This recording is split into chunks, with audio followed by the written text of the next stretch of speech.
Good morning to everybody from Catalonia, and welcome to the online debate, the role of industry in the recovery of European competitiveness. First, I would like to thank very especially the speakers for accepting our invitation to participate in this event.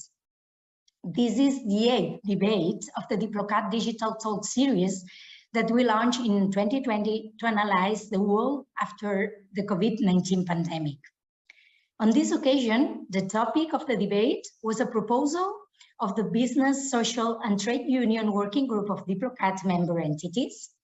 And that's one of the reasons why we have today a representative of these entities among the speakers, Foment del Treball. As you might already know, DIPLOCAT's goal is to build bridges between Catalonia and the rest of the world. We facilitate the exchange of people, ideas, and projects. And we do it with tools such as international debates like this one. The aim is, above all, to share knowledge and exchange good practices among international actors on the strategies to follow in the immediate future. We want to add value to share European and global problems by generating a common story and a strategy with other international actors to face these challenges. One of the topics of interest is the new opportunities available regarding industrial matters after the outbreak of the COVID-19 pandemic, and more recently, the unfortunate war in Ukraine. The fact is that both crises have had a strong global impact. They have disrupted the EU economy while highlighting the interdependence of global value chains and the critical role of a globally integrated single market. The closure of borders affecting the free movement of goods and services, the blocking of supply chains for essential products, logistical difficulties, and the disruption in the demand for products stress the need to rethink the industrial policy strategy presented by the European Union in 2020, with the lessons learned from the COVID crisis. To this difficult context, we must add the phenomenon of rising energy prices and supply shortages, which have further stressed the European economy. In this way, the dual green and digital industry transition that this strategy puts forward has been updated with new measures focusing on strengthening the resilience of the single market and supporting Europe's strategic autonomy. Likewise, with the recent signature of the Catalan new National Industry Plan for the period 2022-2025, Catalan industry has the opportunity to make a significant leap forward in competitiveness while confronting the challenges of sustainability and digitalization challenges.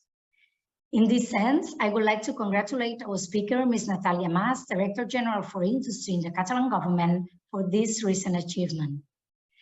We will probably not be talking about a change towards concepts of strategic autonomy, of reshoring and multilocalization without all the deep consequences that COVID-19 has had in our globalized world.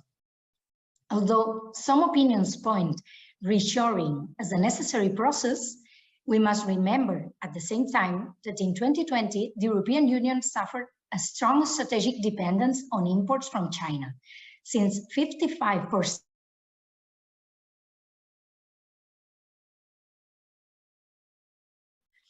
The actions we need to take to find a balanced response are not easy. However, what seems clear is that the crisis has had deep implications in our society and in how trade works. Some experts speak of a new concept of globalization, characterized by the fragmentation of international trade by blocs and its regionalization. In front of these expected changes, Europe and its regions must confront them and take advantage of the opportunities they bring. In fact, with this debate, DIPLOCAT wants to put on the table the chances for change that the green and digital strategy offers to the Catalan and European industries.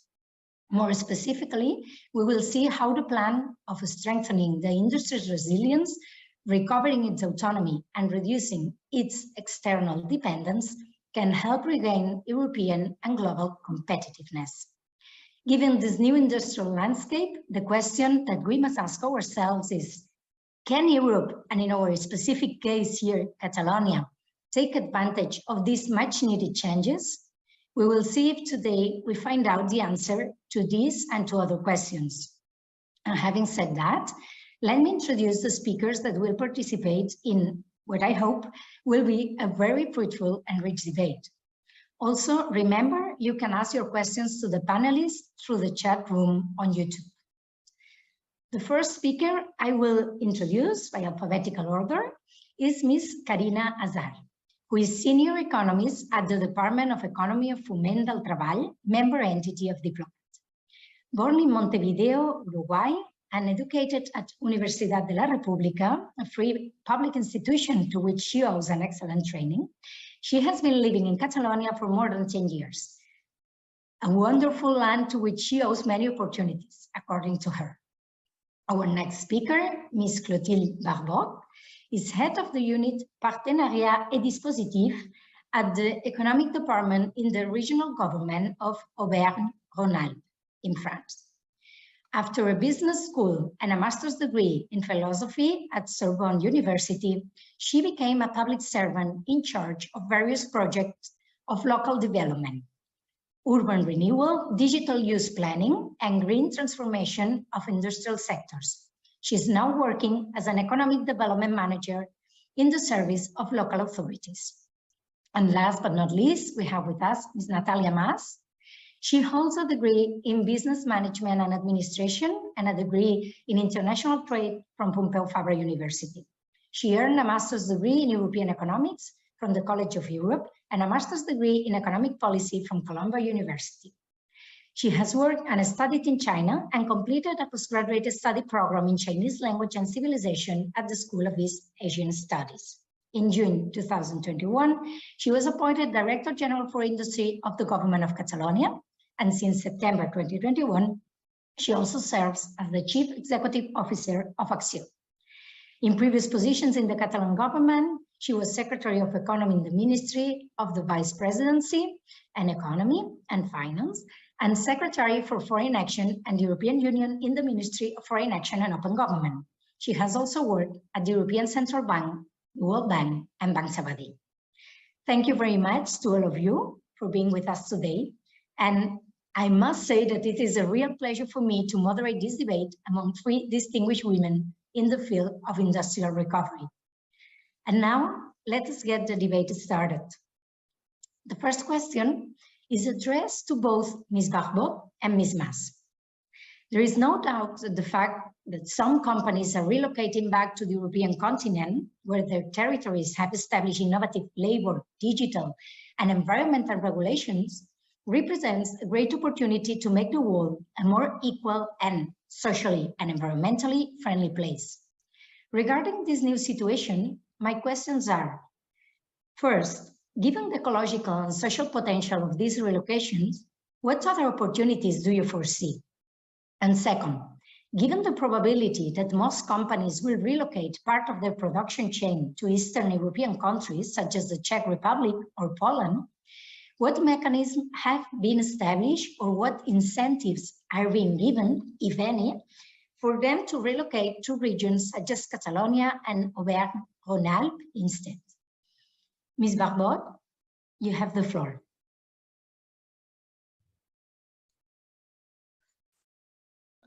Hello, thank you very much. I will share my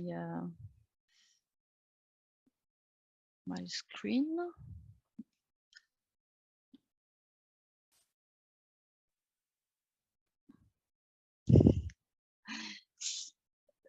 So in fact, yes, the reshoring is a concern for our region. First of all, I think for reshoring the products, I think the most important is to let know the attractiveness of our region, because you speak about Eastern Europe and you ask me what are the difference and what is our competitive advantage.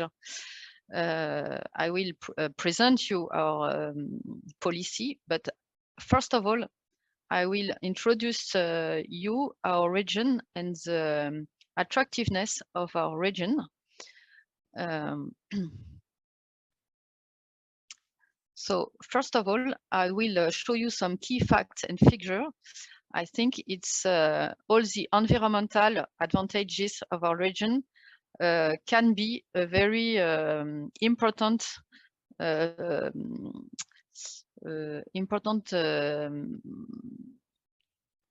fact for firms, for them to choose to come and to produce again in our region. First of all, the main characteristic is that we have 4 big cities and a lot of small cities and very nice mountains area. So you have a balance between a big urban area and very nice places to go for the engineers or for high-skilled people. You know, there is economic study who shows that the region with this balance between urban centers and nice places is very important to create wealth. We have a very dynamic population which is increasing. It's an attractive region, as I say to you. It's a tourist region because there is mountains, you know. There is Mont Blanc, the Alps, landscape is very nice. I think it's important as well to have all this view on the region to understand why we have a global approach of attractiveness of our region to reshore industrial production. That's the main idea, and the argument is that our region are different touristic places. So it's a very dynamic region. You know, in France, the capital is Paris, and Auvergne-Rhône-Alpes is the second region, but the first region for industrial production, and the first region in creating wealth without the capital region. So it's very a very industrial, very dynamic region, and that is something that contribute to the attractiveness of the region to reshore industrial production. It's a very well-connected region with other dynamic countries. You see, we are exporting, we are importing. There are a lot of links between our industrial firms and the other countries which are very industrial. You can see here, Germany, Italy, Spain. And it's a very attractive region as well for investment. So I want to say to you that we are reshoring industrial products, and we have a toolkit that I will present to you, but in a region which is very attractive. So we are also working on attractiveness for people with touristic plan, with a plan for the mountains, for the Alps, and it's a very global approach. We are an innovating region. We have a lot of universities, engineering students, and in this area as well, we are working to improve this and to have more and more engineer students, because we think that is as well a very attractive element to have the skills, the engineers, the skills to improve industrial products and to be very innovative. It's the competitiveness, all competitiveness, not on wages, but on other fields, innovating skills, relation between firms, and that's why I begin this presentation with this panorama, this map of all the attractiveness of our region on which we are working. We are improving this. We are working on improving engineer students, touristic attractivity, and we have also an economic strategy to reshore activities, industrial activities. It was post-COVID. You said it for the introduction. Europe discovered during the COVID its a very strong dependence, a very strong lack of products from China because the border were closed for the first time in 50 years.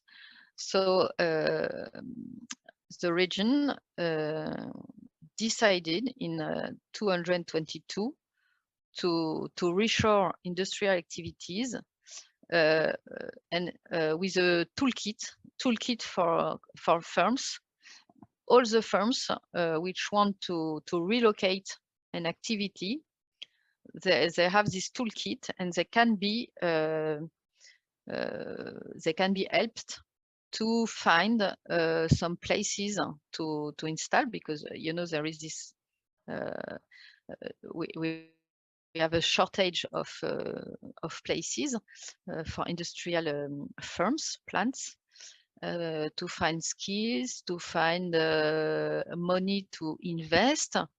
And that's why we have a plan. It was voted in 222 to promote the reshoring of industrial firms. The guideline is to reshore industrial activities to boost twin transition, because we are very aware that it's with digitalization and neutral carbon activities that we can be competitive. We can be competitive if we are innovating and if we have a high level of digitalization, and if we integrate neutral carbon activities in our industrial activities. Otherwise, we won't be competitive because it's the non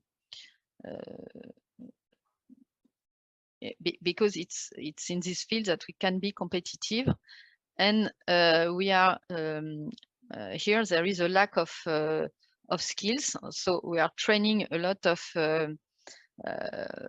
We are trying to boost engineer schools and all the profession for industry to provide enough skills for industrial reshoring. It's one main problematic here, and to develop the strengths of our region, as I say it, research, higher education, public and private partnership. So the aim is to create jobs in the industry, to reshore industrial activities, to support companies for their twin transitions, to train more engineers, and to help innovation with, for example, clusters or others associations which can help this. I think sorry for my English. I hope that I was clear enough to show you the attractiveness of the region and how we promote the reshoring of industrial activities. It's a toolkit to reshore activities, but it's also we promote also other attractivity as skills and the region in the global level.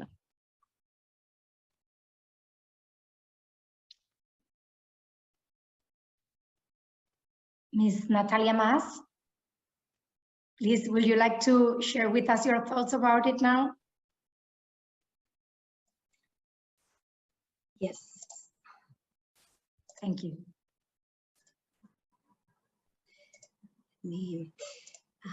Let me see if I I think that with the presentation of Clotilde on vision, I'm not able to start the video. Okay, now, yes.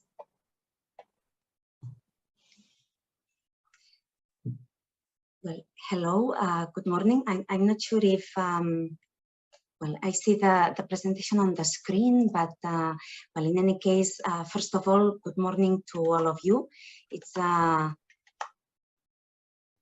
It's a real pleasure to be here. So foremost, a big thank you to DIPLOCAT for the invitation to participate in such a relevant, such an interesting debate together with dear colleagues, with a group of powerful women, Laura Foraster, General Secretary of DIPLOCAT, Karina Azar, Senior Economist of Foment del Treball, and Clotilde Barbot, Head of Department of Auvergne-Rhône-Alpes. Actually, a territory with whom we have a close relationship, we were mentioning this before, in the framework of the Four Motors for Europe, a network created a long time ago, more than 30 years back, and which has very much to do with what we are speaking today here, about the need to boost an active and ambitious industrial policy in Europe. First, to go step by step in answering your questions, I think it's important to set well the context. In this sense, what we have seen in the past decades is that many advanced economies have progressively and importantly lost industrial weight in their economies as a result of well-known offshoring dynamics. So that is the relocation of production processes abroad. This has significantly shaped, significantly affected, we could say, the economic structure of many advanced economies, leading, according to several evidence, to weakened, to less resilient economies, and also, an important point, to higher social and territorial inequalities. Why is that? A large amount of high-quality industrial jobs, of blue-collar jobs, were moved, were lost, and many of those jobs were spread through the territory, as normally industry is not concentrated in large cities. So industry plays a key role in fostering territorial equilibrium. The COVID pandemic arrives, as Laura Foraster pointed out at the beginning. We will not, we will have to speak about this variable. The COVID pandemic arrives, shakes up the global economic structure, breaking the main supply chains worldwide, causing a disruption in global trade.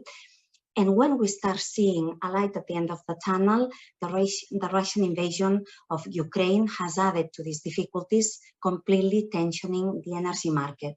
Therefore, we are at a moment, a period of great uncertainties, of great difficulties, marked by inflation, marked by the lack of key supplies. All this has an impact on families, on the industrial sector. And to face these uncertainties and the prior context of several decades of offshoring dynamics, as I was mentioning, I think it's crucial to go beyond temporary measures and to design and activate deep structural reforms, transformations that strengthen our economies, increase resilience in the face, and allow us to give a response to external and unpredictable factors. Therefore, in 2019, it was already a priority to reindustrialize Europe, but more than ever, after the pandemic, after the subsequent Russian invasion, I think it's evident that this is of utmost urgent need. Here, it's important also to note that together with challenges, there are opportunities. In our view, and in the same line as Clotilde was saying, there is a window of opportunity that has opened in order to bring back manufacturing activity, mostly of high value added, digitalized factories, as she was also mentioning, reversing therefore all these decades of offshoring dynamics. And there is also a window of opportunity for doing this together with a strategy for decarbonizing the industrial sector as a lever to fight climate change. Climate change is the greatest challenge we all face as citizens of this world. And actually, if I recall the words of Bill Gates, who usually often says, climate change is the greatest opportunity for innovation that the world, that humanity has ever seen. Therefore, we need to understand the challenges and we need to activate policies to seize these opportunities. In this sense, we have recently approved a key instrument, a key strategy to guide the industrial policy of Catalonia in the coming years. Concretely, it's called the National Pact for Industry 2022-2025. It was approved thanks to a broad consensus and agreement with many different economic and social agents, one of them being Foment del Treball, where Karina is representing today. It's a national pact that aims at three key objectives. First, to make more resilient the economy, as mentioned, generating quality occupation and territorial equilibrium. Secondly, an industrial policy which can act as a leverage to accelerate this double green and digital transition. Let's do not forget that the industrial sector plays a key role in the transport link to industrial activity in the fight against climate change, as I was pointing out just now. And third, the aim, which actually is one of the key objectives of this session, the aim and the need to regain strategic industrial autonomy. Therefore, we have been working intensively 1 year for this national pact to boost industry, to transform the industrial model, but not through a general compendium of good intentions, but instead a very ambitious and very detailed and quantified plan with a schedule, with associated budgets for every measure, and with mechanisms to verify its development, its execution, and its effectiveness. So in total for Catalonia, which is a territory of 7.7 million inhabitants, as a territory with a strong industrial base, so we launched this new strategy with a public budget of 3.2 billion euro that will be deployed through 152 actions or measures to ensure as a key objective that the weight of industry in the economy of Catalonia increases, that it grows from the current 20.3% to 25% of GDP in the year 2030. This is accompanied by several other objectives. But beyond these figures, I think it's important to outline, also in the sense that Clotilde was mentioning, that more than quantitative, we have qualitative objectives, and that these objectives, which are very challenging, will only be achieved if we align many agents, administrations, employers, unions, universities, professional associations, technological centers, etc. With a common view that industrial policy has to be the primary economic policy tool in a moment where outsourcing production abroad may no longer be profitable or as profitable as before, and at a moment also where the productive sector in the world, obviously as a whole, needs to cut on CO2 emissions. So in this context, highly automated factories incorporating advanced technologies facilitate relocation, increasing productivity, and at the same time is a tool to reduce global emissions. One point of attention, I think there is a broad debate on this. This strategy or this concept should not be understood as a return to protectionism. Actually, Auvergne-Rhône-Alpes is a territory very much open to the world, with high degree of economic openness, which is shared also by Catalonia. And what we are speaking today is instead linked with the need to achieve higher resilience, diversification, and economic robustness to consolidate our global competitiveness and, very importantly, to achieve a more equitable society. Let's not forget that in this context of relocation, there is another important variable, which are the use of the next generation funds that we must use in the best possible way so that it can support this overall strategy. The results in Catalonia in the past year have been positive. We have been, while we were designing this industrial strategy, already deploying a number of actions. And in fact, according to the latest statistics, the share of industry in our economy rose for the first time in 14 years to 20.3%, with the industrial production rising at the highest level in 20 years. But more than this, we have been able to materialize important large industrial projects. One of them, for example, being of the South Korean company Ilgin Materials in the field of green automotive, green electrical batteries, 600 million investments in a factory, in a big factory of battery components, but also, for example, the large investment of Kronospan, an Austrian multinational company, or the Japanese AGC group in chemicals, or even Intel in the field of semiconductors. So I think it's also important that together with all this plan and also in line to the question posed, there are financial instruments that can support this strategy.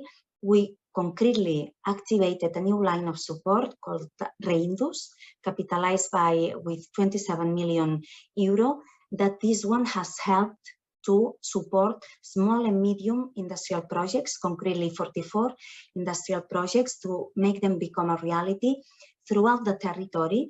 Those have generated 2,000 jobs in industry, more than 500 million investments.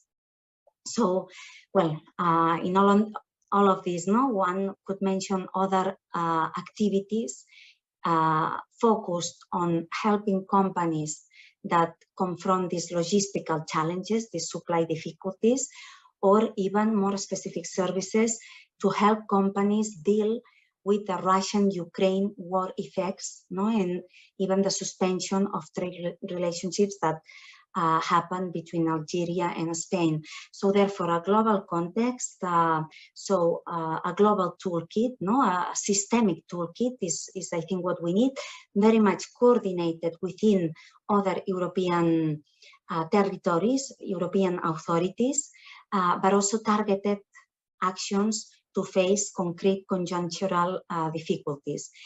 So I hope also that this has provided a good overview of what we are currently doing in Catalonia. Thank you.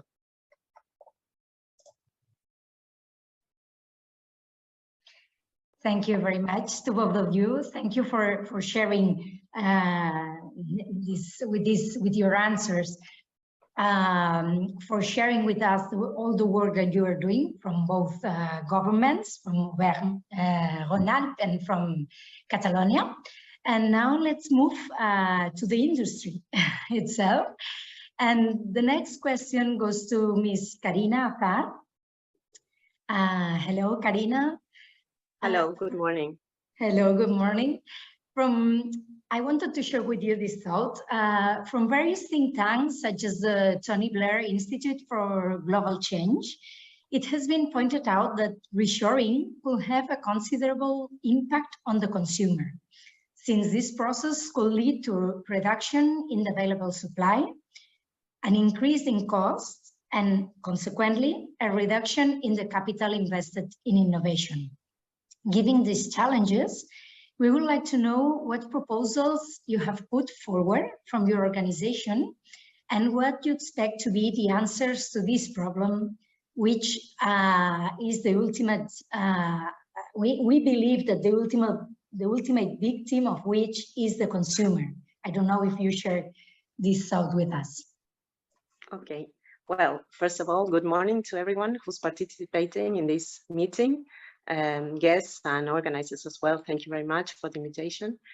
To begin with, and in order to contextualize the answer to this question, I think the title of the meeting, the role of the industry in the recovery of European competitiveness, I think everybody agrees that it has to play a positive role. So in this sense, there are many strategies that are being designed and implemented, one of which can be reshoring. So I'm going to focus on the impact of reshoring, which is the first part of the question. And I must say that there's been a long-lasting debate and analysis of if its impact is more than a decade. You can find articles in OECD, IMF papers, even the European Commission in 2013 till 2018 said the European Reshoring Monitor, the web page of it, And most recently, there was a follow-up committee on international trade where there were roundtables organized about supply chains and the case of reshoring. So it has been, it's a strategy that has been analyzed, and it has its pros and consequences. You were kind of highlighting some of the negative consequences that it might have had to consumers, but I believe, as Ms. Barbot and Ms. Mas pointed out, that nowadays, or in these days, this reshoring strategy is being considered from other points of view, which would imply gains in efficiency, but most of all in resilience and security, both for consumers and firms. So, and for the whole of each of the economies implied. So I think that when we talk about reshoring, we should assess the trade-offs that it implies. On the one hand, an economy can be very exposed to foreign shocks if they are highly dependent on exports, and or not if everything is produced locally. So it would be very dependent on domestic shocks. So it's a matter of weighting these elements and considering case by case. Many analysts conclude that when talking about reshoring, not every sector has to be reshored. So there are other strategies that can be considered by diversifying global value chains and improving risk preparedness by assessing correctly the potential threats to essential activities. So in this sense, I would also like to mention some specific examples on, as the other part of the question is the proposals. As it was also mentioned before, the PNI was recently signed, which is a national deal for industrial strategy development. And in this document, specifically on the SWOT analysis, the reshoring strategy is seen as an opportunity to foster industrial activity, to attract FDI, foreign direct investment. And specifically, there's the ICF, which is the Catalan Institute of Finances, that specifically assigns resources to finance relocation product processes. So, as it was also said before by Ms. Mas and Ms. Barbot, it is not about protectionism, it is about attracting talent, gaining in resilience and security, without losing the efficiency in productive processes in industry. So also I wanted to mention that the Foment del Treball, which is the organization I represent, recently analyzing what happened after the COVID crisis and the invasion of Russia and Ukraine. We saw, everybody saw it, there were important disruptions in global value chains, supply chains. So there was lack of products, and we believe that the access to certain strategic products or the production of such products has to be guaranteed. For instance, that of semiconductors and microchips. And that's why Foment believes that a local industry of semiconductors and microchips has to be built here, or for instance, to foster and develop an ecosystem, the hydrogen ecosystem in Catalonia. So these are examples of strategies where the main objective is to reduce dependency, to boost competitiveness, while enhancing the twin transformation, digital and sustainable transformation. So these are more clear examples in which the reshoring strategy can be analyzed and understand. And in the end, and eventually, it's all about the well-being of consumers. So I wouldn't say that they would be a victim in this case, but rather that they would profit from such a strategy, well implemented, of course.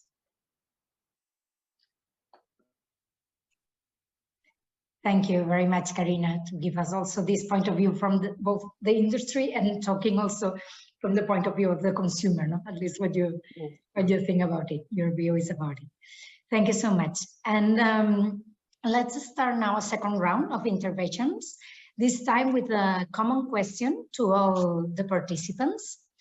And the question will be, what do you think are the lessons that companies and public organizations have learned regarding the phenomenon of offshoring after the experience of the pandemic and the current war in Ukraine? And in this sense, what lessons or new paradigms would you highlight? Ms. Azar, would you like to answer first this time, and then followed by Ms. Barbot and Ms. Mas? Yes, of course. Well, I think that in this conjuncture and over the last years, the most important lesson that I believe that we have learned is that changes happen at an amazingly fast speed. So I believe that everyone, consumers, firms, governments, everyone who's there for decision making has to have developed three types of ability: the ability to adapt, the ability to foresee, and the ability to cooperate. So having this in mind, I would like to highlight some lessons I believe are very important. To begin with, I think that there's been a kind of structural change, a shift in consumers' preferences, changes in firm strategies, and redefinition of public policies, that they go from quantity to quality. Sorry, it's a more just-in-case strategy rather than the one that used to be just-in-time strategy for firms sometimes.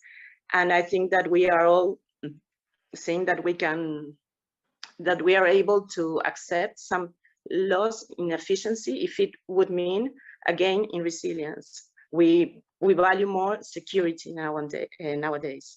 So some processes are oriented to being more sustainable rather than agile.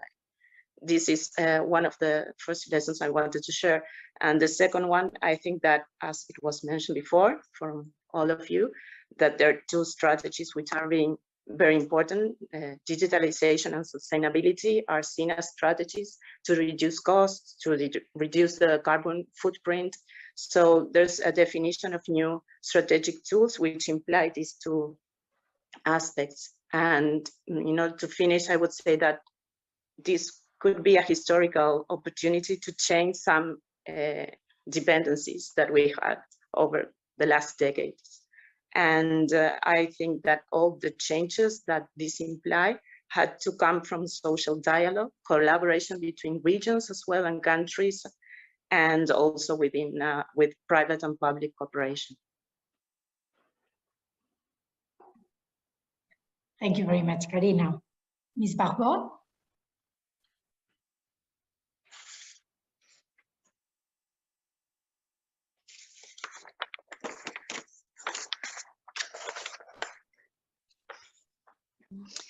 Yes, so I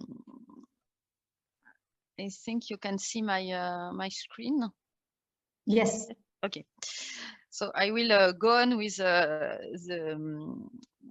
what was said before by Katarina and Natàlia.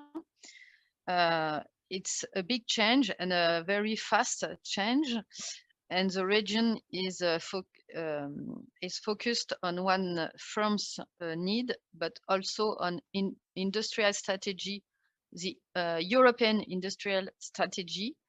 And this one, the Europe has really changed its strategy, and now security of value chain and supply chain is more important than efficiency, and the carbon footprint is very important as well.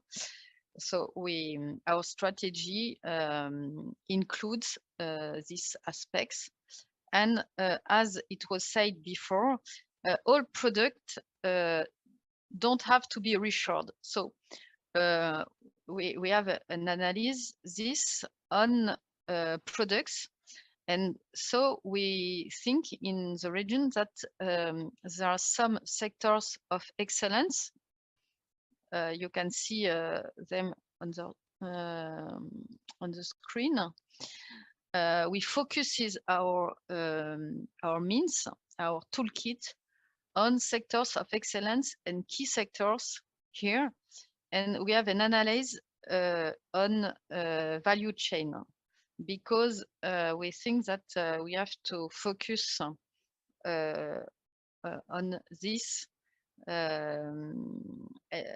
in the region. It's the healthcare industry, sustainable materials, microelectronics, and artificial intelligent hydrogen. So as it was said before, we have also a big project to build here microchips and semiconductors and battery. So we try to analyze this change and the innovation in these fields, and to find solution to the dependence in the value chain and the innovation in these sectors of excellence. I hope it's clear, but it's I want to say that focus needs are focused on sectors of excellence, as the economic European strategy is as well, but it's less sectors, because it's the sectors which are very important in our region, and sectors in which we think that we have something to do, and we can be the best in these sectors. And so we're in the firms, it's for our strategy, but what we can see is I join what I support what was said before. The firms, they now are considering security of the supply chain more than efficiency, especially for innovating microchips or innovating products, and they prefer that it's produced near their firms and adapted and very quick delivered, because they experiment not to be served by the Asian firms, because of all what we said before. So to help us, to help the region, we have clusters, you know, it's in the key sectors, and they can help with public and private partnership to find the right value chain in which we have to invest public money to have this industrial autonomy in key sectors. And our competitiveness is a non-price competitiveness, it's quality competitiveness and innovative competitiveness. Another thing I would like to add is, you asked me what lessons or new paradigm would you highlight. I think the relation between the public administration and the firms, they were changed in COVID crisis, because it was a very new situation. You know, all was closed. The CEO of the firms were very stressed, and so there were a direct relation between public institutions and the firms, and that I think it will remain, this capacity for the firms to ask public institution directly without intermediate bodies. I think it's something that changed. Another thing is the desire to prioritize the industry. You know, it's all over Western Europe. There was a decreasing of industrial activities, And now it's after the COVID and all the crises and the problem in supply chain and the supply chain were broken and all what was already said. There is a priority to industry again, but different industry, an industry very digitalized and with neutral carbon activities. So an attractive industry. Because industry for young people, it was less attractive because they have the image of something old or not very not very place to work, and now it's changed, and we try to give another image of industry which innovates, which is placed in small cities and not in the main metropole. Industry which is taking care of the carbon footprint, and which is very which take environmental stakes very strongly. So the public institution, the region, is now in its strategy. Before it was more startup or other things like this. So the focus is on industry in the landscape, but a different industry, very neutral carbon. With a neutral carbon attention, with very digitalizing, and we are very focusing as well on changing in this industry. And for example, the consequences of the end of the combustion engine on skills and on people and on firms, because some places here are supply chain for this industry, automobile industry, which is changing a lot in the few years coming. So the priority is on industry, innovative industry, but also changing industry and do public things to help skills people to change their skills, and firms to integrate other supply chain for electric engine and not only combustion engine. That's, I think, the main lessons of all these changes that are very fast and I think sustainable.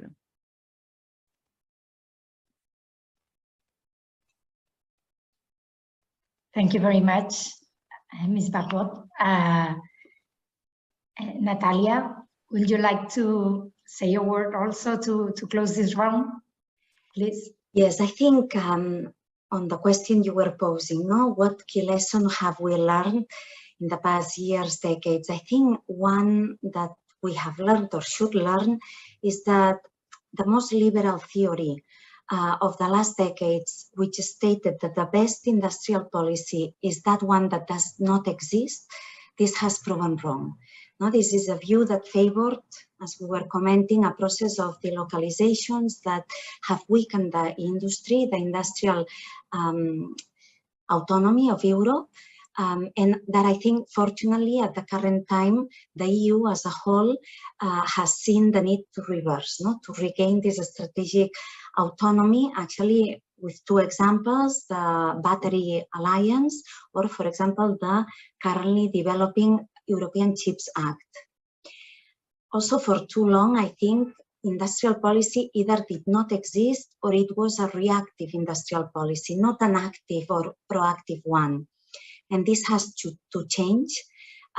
What we have designed in Catalonia is a proactive hybrid industrial policy, combining horizontal measures, so broad-based to support competitiveness in all sectors or most sectors, together with deep targeted vertical measures to support highly strategic areas of our economy.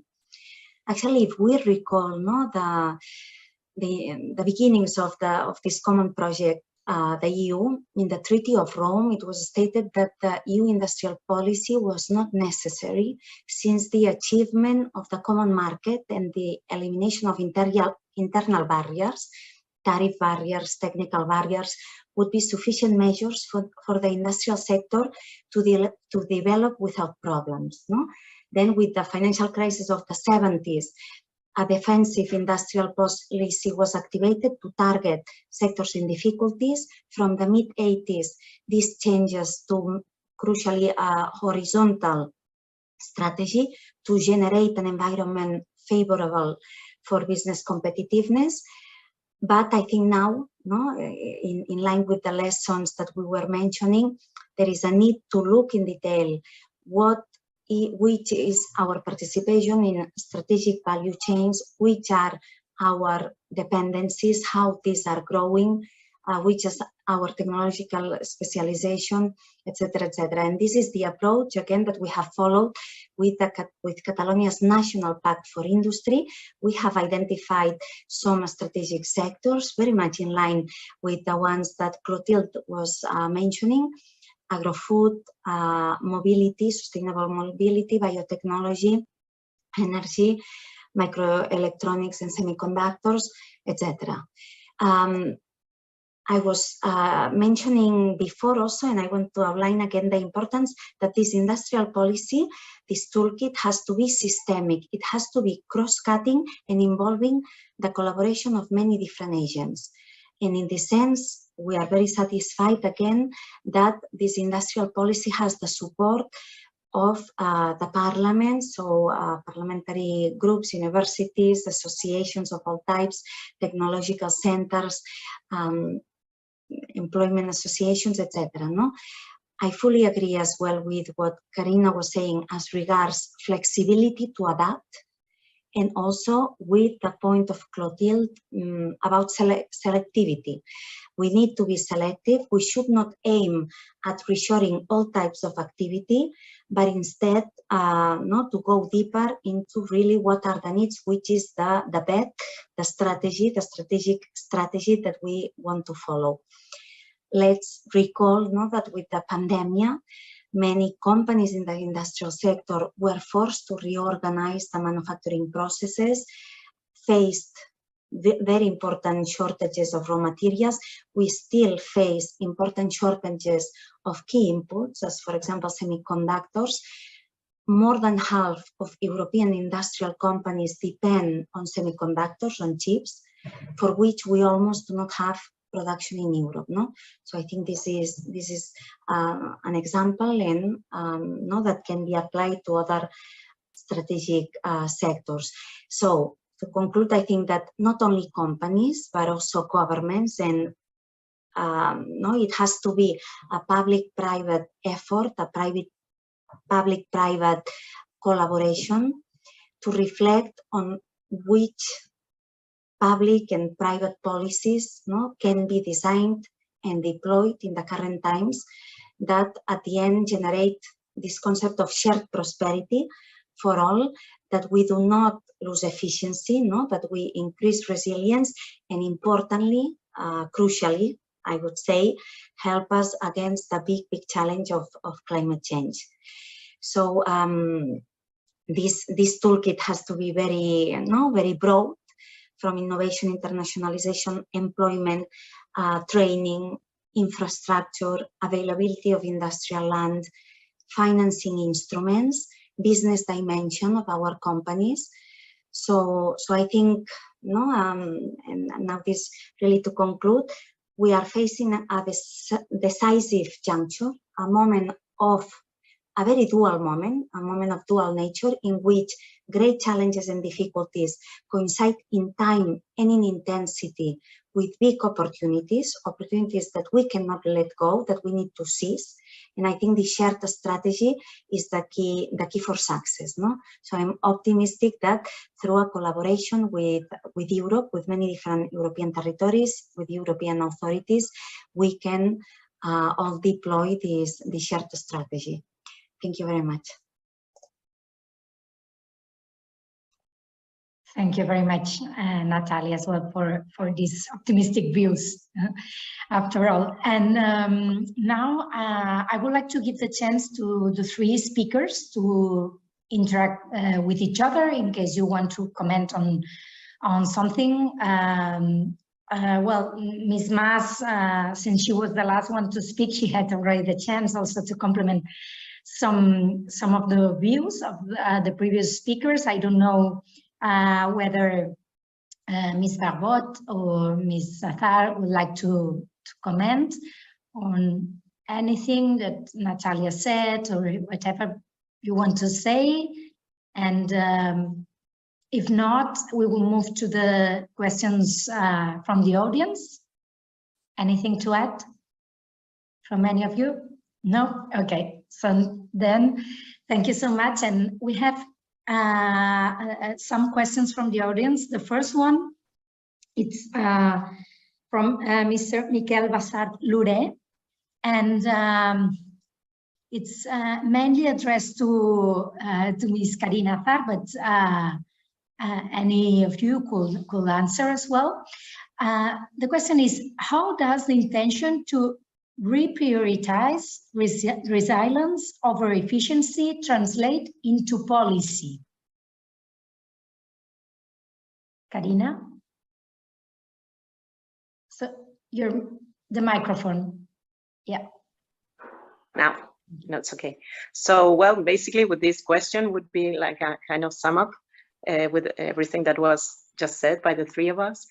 Well, I believe that it depends on the result of an equation. If pros and cons, if pros outweigh the negative aspects, so I think that will translate on policies or firms' choices to change certain strategies. So basically, that would be the idea. I guess no one is now talking about reshoring, relocating, if it wouldn't imply a gain in either efficiency or security or reliance or having certain basic products more available, because we have seen that if that's not the case, there can be serious problems both for local production and for consumers as well in essential products. So as they have mentioned as well, Ms. Mas and Ms. Barbot, it is a matter of selecting, of choosing the right strategy, the right sector, the right firms and activities. And I think it can also be an opportunity for SMEs, small and medium-sized enterprises, to participate in this global market and world, and to attract talent, to foster public and private collaboration and coordination among regions. And they mentioned some, well, Ms. Mas mentioned this National Deal for Industry, which is a set of very ambitious measures in order to foster industrial activity. And in that sense, that will also imply, as a consequence, that firms would like to reshore some activities, and there are specific finance lines for that as well. For instance, just to mention an example, and there's also this toolkit that Ms. Barbot mentioned. So this is the way in which this is translating into policy. And also the European Commission has set a new industrial policy strategy. So I think that we are seeing the advantages in many cases of reshoring, and that's being, as the question says, translated into policy actions. Perfect, thank you. I don't know whether Ms. Barbot or Ms. Mas would like to answer also this question. Well, yes, I think just in the same line as Karina was mentioning, I think that we need to work in parallel to address both the aim or the challenges or the challenge of increasing efficiency and resilience at the same time. In order to do that, the new strategy for industry in Catalonia points to 5 key areas of work that we, as mentioned, we need to work all of them in parallel.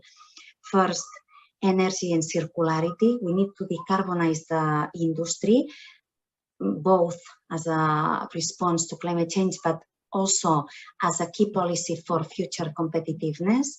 Secondly, fostering innovation, digitalization, and internationalization. We should not retreat from our global presence, and in fact, we are not doing so. At the same time that Catalonia is increasing its industry, it's also increasing its global market share.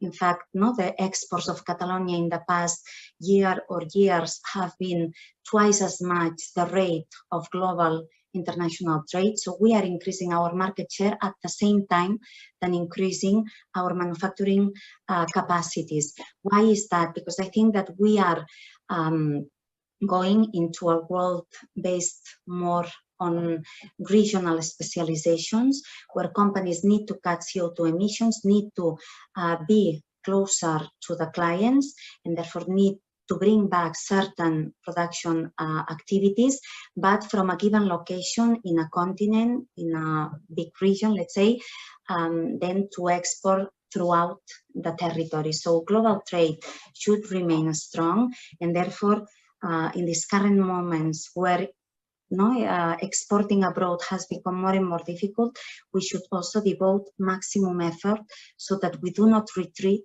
from our global presence. That's very important. Then there are 3 more points. One of them is working conditions, education. This is the base for everything, human capital. So a big part of our strategy focuses on that, on occupational training, etc., applied to the industry.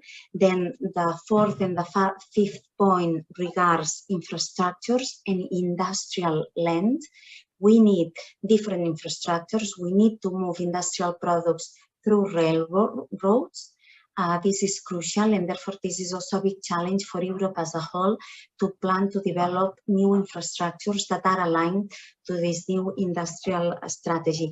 And lastly, financing and the size of industrial companies that also, I think we need all to do these, these actions of support to increase the size so that also it can increase its global competitiveness of the company.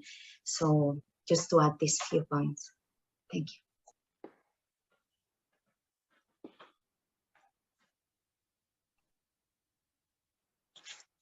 Ms. Barbot,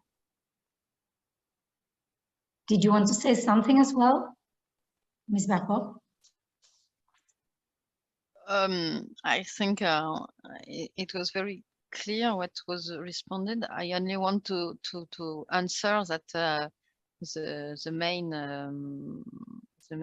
stake, the main difference between priorities resilience or efficiency, it's linked on all the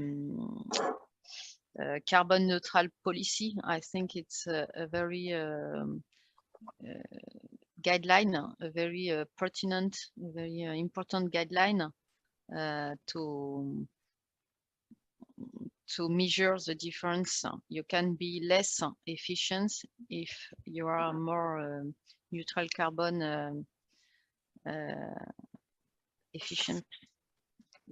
I think I only want to add this about the new stakes and the neutral carbon aim in 250, and I think it can be a good measure to about the less of efficiency. Okay, we still have time to take another question.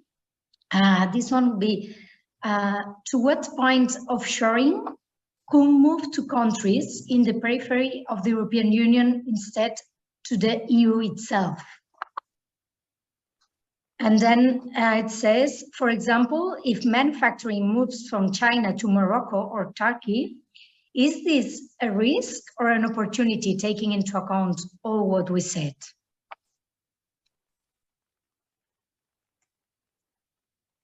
Who would like to start?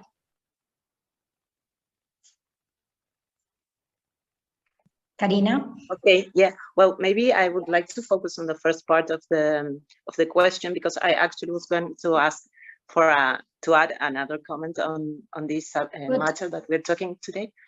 I think that we haven't discussed, or not much, but when we talk about industrial strategies and relocation specifically, we are also talking about the labor market and specifically workers.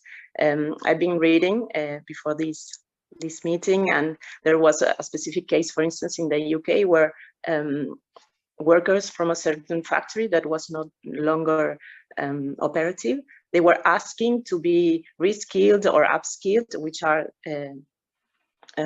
many strategies that are absolutely necessary for these reshoring processes. And when we want to talk about public policy, this is also something in which we can focus. And for instance, in Foment, we are having a series of digital talks, and we are betting for this upskilling and reskilling of workers to foster industry in general, but also as a way to attract these relocations, for example. And trying to answer the question, both if the relocation is inside your country or just nearby, I think it would imply an opportunity, I guess, having into account what we have just said, because nowadays transport costs can be higher, and sometimes there were bottlenecks downstream the value chains. So I think it can be considered, but in any case, it's just specific relocations that have to be considered, and each specific case has to be analyzed particularly. So I would say that. Okay, thank you. Anybody else? Well, I think Karina has already given a full answer and very clear answer. Just to outline what I think are two key vectors that are changing the rules of the game, no? And that are setting up, well, a new context. And these two key vectors, I think it has been said already, but are digitalization and climate. Digitalization, so the possibility of having advanced technologies in factories, no, that increase efficiency. This is one of the key drivers for relocalizing activity into advanced economies, or in the, well, in countries closer by to these advanced economies, no? Given also well, the difficulties in global trade. But the other big factor is climate change, no? Clotilde was mentioning about this fully neutral objective that we have for 2050. We need to be climate neutral, and we have a big obstacles in the way in order to achieve this objective. Already by 2030, we should cut carbon emissions by more than 40%. So this is something we need to do for the planet, but this is also something that is a lever, it's a leverage for improving innovation, improving competitiveness, improving efficiency of our productive sector. No? So this is very important. We do not need to follow other strategies. Europe needs to be leading this transformation into a carbon neutral economy. Because if we are able to lead the way, if we are able to lead in technologies, in the innovation that arises from these new technologies that will help us fight climate change, Europe will also be then one of the most competitive, or the leading competitive territory in the world. So leading towards a green industry, a green economy, I think it's key for all of us, no, to understand this key objective in the coming years. Thank you, Natàlia. Ms. Barbot, nothing to add here? Or?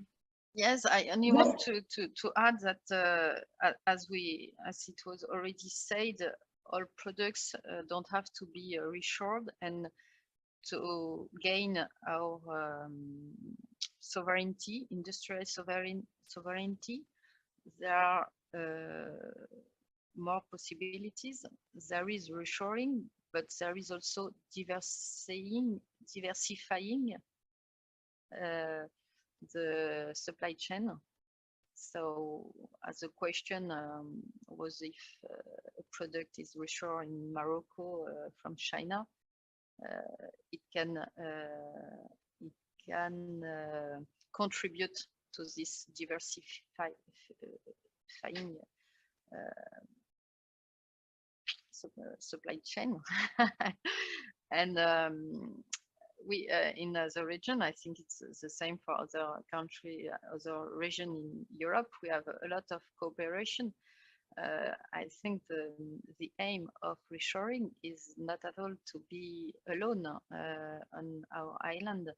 So we have a lot of exchange with other countries, and we have cooperation with region in some countries, and the region has a lot of cooperation with region in such as Morocco, for example. It was just an add to the Perfect. to Perfect. Thank you.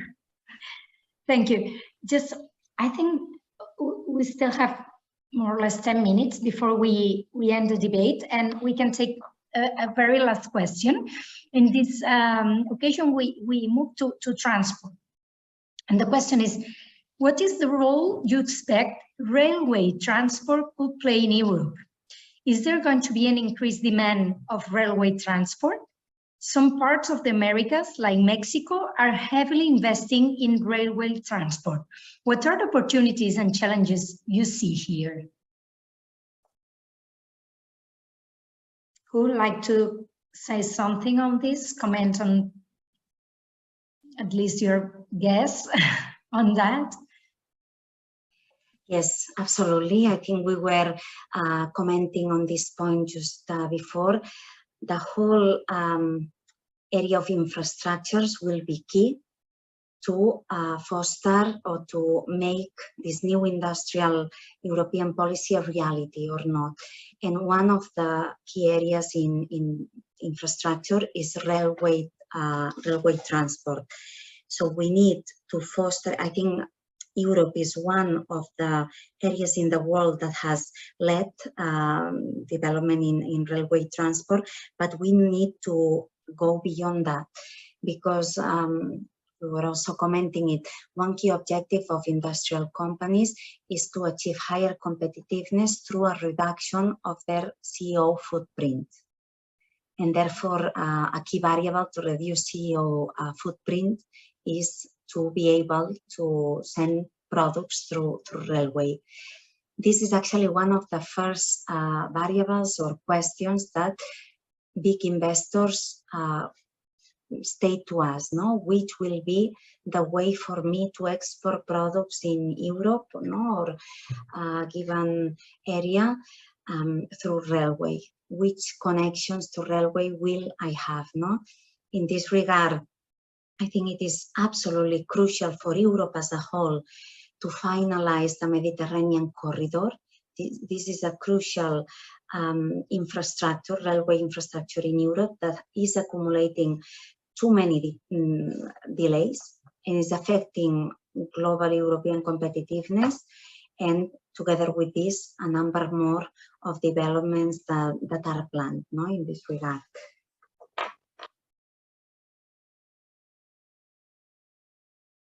Okay, Karina, would you like to say something?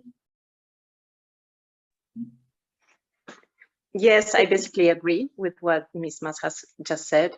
I would say that I talked about human resources, but of course, without good infrastructures and without talent, industrial policy is not going to prosper. So I believe, yes, it's a key element to consider. And as it's very well known from Foment, we've been asking for this finalization of the Mediterranean corridor, which would be a railway structure that we think it's essential for our local industrial productivity. Okay. Thank you very much to all of you. And I understand that Ms. Barbot said that she has nothing to add to this question. So thank you very much. I want to thank the speakers and also the audience for joining the debates on behalf of DIPLOCAT. And also want to inform you that this debate will be edited in the coming days. But meanwhile, it can be watched again in the same link that you had.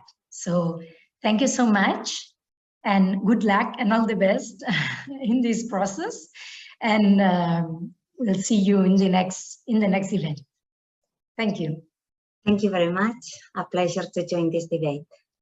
Have a nice day. Thank you. Nice day too.